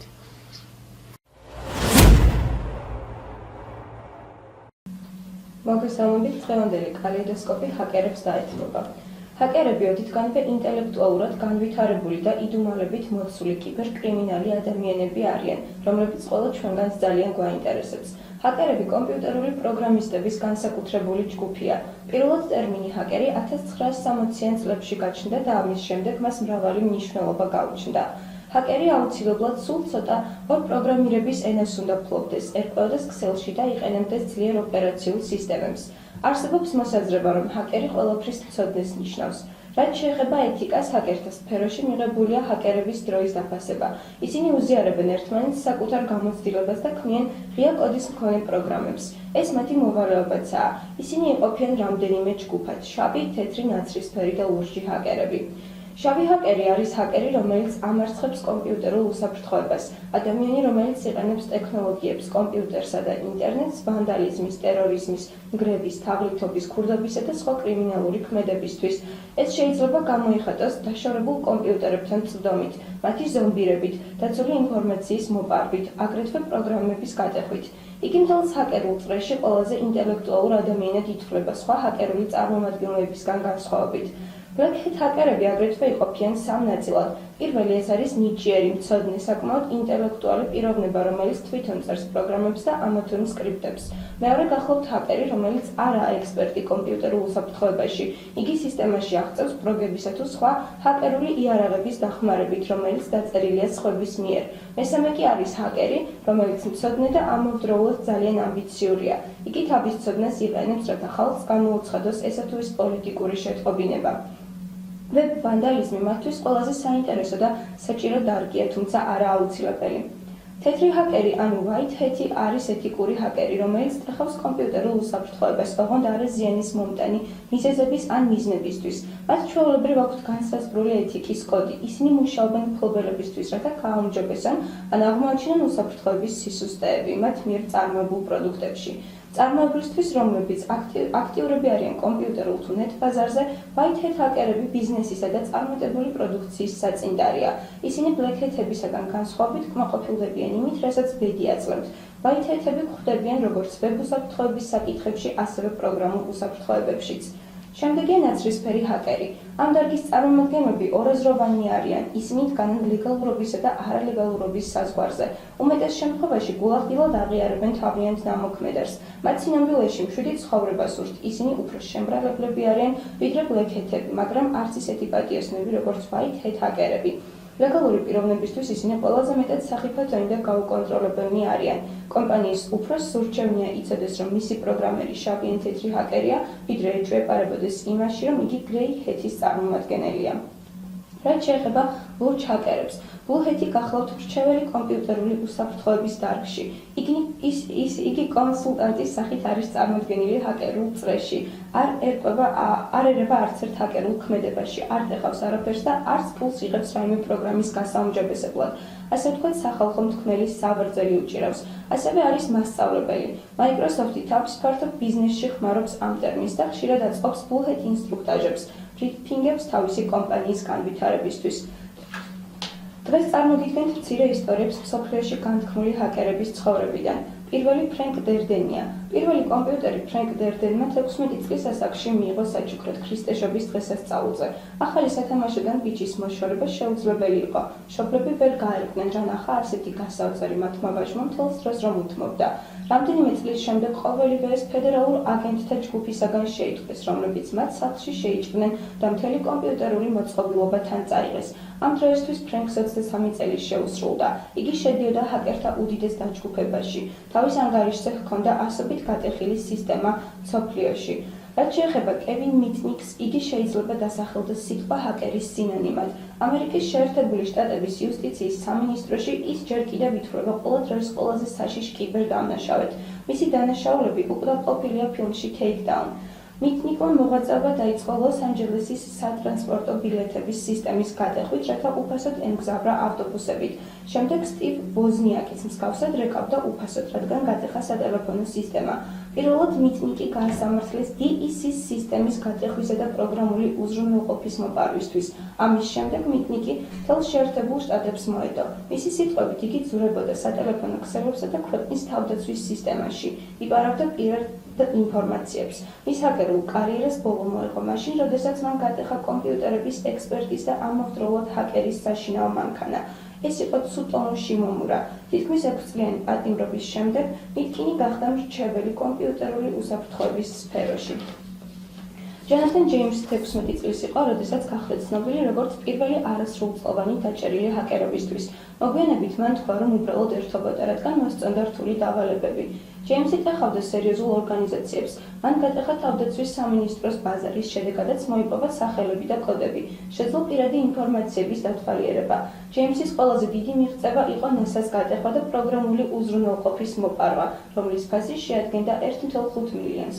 ამერიკის შეერთებული შტატების იუსტიციის სამინისტროს მონაცემებით, ჯეიმსის მიერ მოპარული პროგრამული უზრუნველყოფა მართავდა საერთაშორისო კოსმოსურ სადგურს, საცხოვრებელ ადგილებში ტემპერატურისა და ტენიანობის მართვის სისტემის ჩათვლით.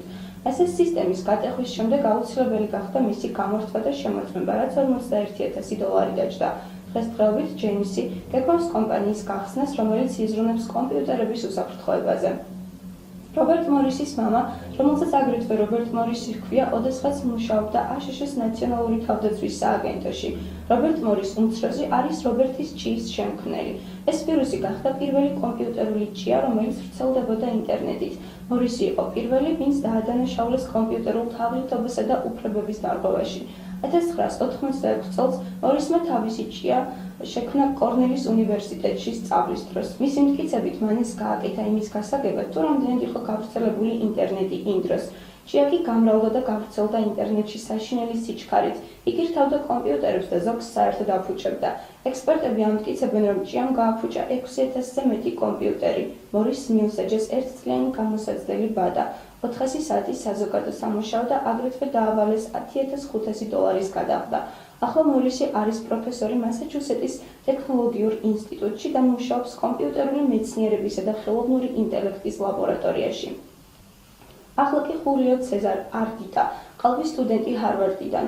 1995 წლის აგვისტოს ბოლოს სამხედრო ქსელის FMN-ის ადმინისტრატორმა სისტემაში შეჭრის ფაქტი დაადგინა. უცნობმა ჰაკერმა სისტემაში სნიფერი მიტაცების პროგრამა დააყენა, ხელთ იგდო რამდენიმე პრივილეგირებული აკაუნტის პაროლი და მიიღო საიდუმლო ინფორმაციები თანამგზავრულ დარგში ავიადიზაინისა და რადარულ ტექნოლოგიებთან ერთად. სისტემური ადმინისტრატორი მიხვდა, რომ ჰაკერი გამოჩნდა ჰარვარდის მეცნიერებათა და ხელოვნების ფაკულტეტის კომპიუტერული სისტემიდან. ეს კომპიუტერული ჯაჭვის მხოლოდ ერთი რგოლი აღმოჩნდა, რომელიც ჰაკერმა სამხედრო სისტემაში შესაბამისად გამოიყენა. საქმეში ჩაერთვნენ ფედერალები, რომლებმაც ტრაფიკი მოსმენაზე უნივერსიტეტის კომპიუტერის მეშვეობით დააყენეს. ჰაკერი სისტემაში სხვადასხვა აკაუნტებით შედიოდა, ამიტომ მისი პოვნა რთული აღმოჩნდა. ერთხელ მან საკუთარი ნიკი გამოამჟღავნა, რაც საკმარისი იყო საიმისოდ, რომ ელექტრონულ განცხადებათა დაფაზე მისი შეტყობინებები ეპოვათ და განესაზღვრათ ადგილმდებარეობა. ფედერალებმა ბუენოს-აირესის უმსხვილეს არგენტინულ სატელეფონო ოპერატორს მიმართეს, რომელიც ამერიკულ ხელისუფლებას დაეხმარა ჰაკერის რეალური სახელის დადგენაში. იგი აღმოჩნდა 21 წლის ხულია ცეზარ არტიტა, რომელიც როგორც გაირკვა, მრავალჯერ შევიდა ამერიკის თავდაცვის სამინისტროს სისტემებში. სასამართლოზე არტიტას დანაშაულის დამადასტურებლად საკმარისი ფაქტები წარადგინეს. მას 3 წლის თავისუფლების აღკვეთა მიუსაჯეს.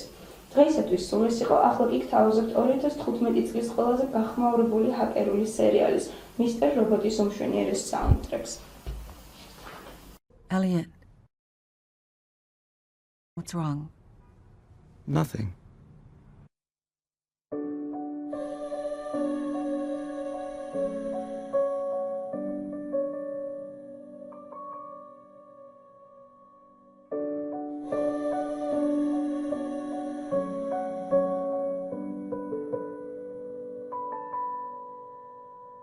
With your feet in the air, your head on the ground.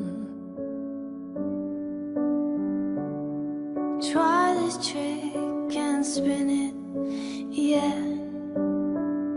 Your head will collapse, but there's nothing in it. And you ask yourself, where is my mind?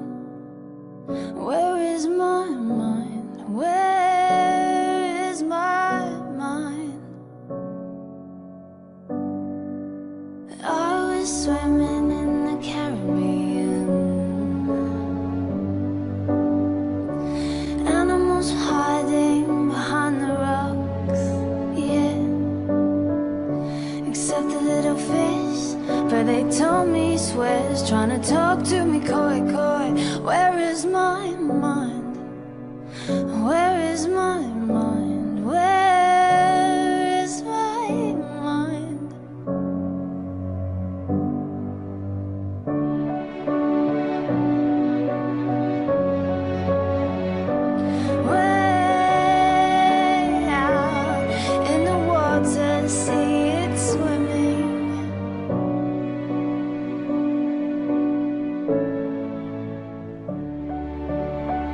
I will never leave you. I will always be right here. Do you understand that? They're not going to break us apart again. What's going on? Tell me right now. Listen to me, because we don't have much time. They're going to try and get rid of me again, and I need you to not let them.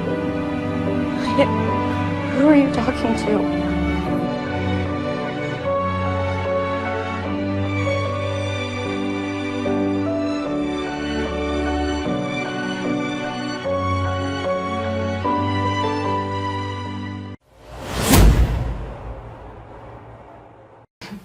ძალიან საინტერესო იყო ქეთის რუბრიკა და აქტიური მაყურებელი გავხდები მეც დღეიდან ამ სერიალის, იმიტომ რომ ძალიან დამაინტერესა. კი, ნამდვილად კარგია, მე უყურებ და გირჩევ და უყურო შენც. ბილი, მოდი შევაჯამოთ დღევანდელი გადაცემა. დღევანდელი გადაცემა შევაჯამოთ. მოკლედ ძალიან საინტერესო სტუმარი ყავდა მე. კი, ნამდვილად გეთანხმები. როგორც პოეტი და ცოტა სხვა კუთხითაც შევხედეთ ამ ადამიანს. პოეტი და როგორც პოეტი, ლექტორი და ძალიან ისეთი აქტიური და პოზიტიური ადამიანი, ძალიან მიხარია, როცა ესეთი ადამიანები ყოსტუმრად, იმიტომ რომ მაყურებელსაც გადმოედება ხოლმე ეს განწყობა და მიხარია, რომ პოზიტივის მატარებლები ვართ, ესე ვთქვათ. ადრენალინი, ქეთის გადაცემა, კალეიდოსკოპი და ბოლოს ისევ ჩვენ და იმედია მოგეწონათ ჩვენ დღევანდელი გადაცემა. და ის დრო რა უნდა დაგემშვიდობოთ და კვლავ ძველებურად უნდა შევუდგეთ ესეთ საინტერესო და აქტუალურ თემებზე მუშაობას იმისათვის, რომ თქვენ შეგიქმნათ პოზიტიური განწყობა და ასევე მოგაწოდოთ ბევრი საინტერესო ინფორმაცია. დროებით.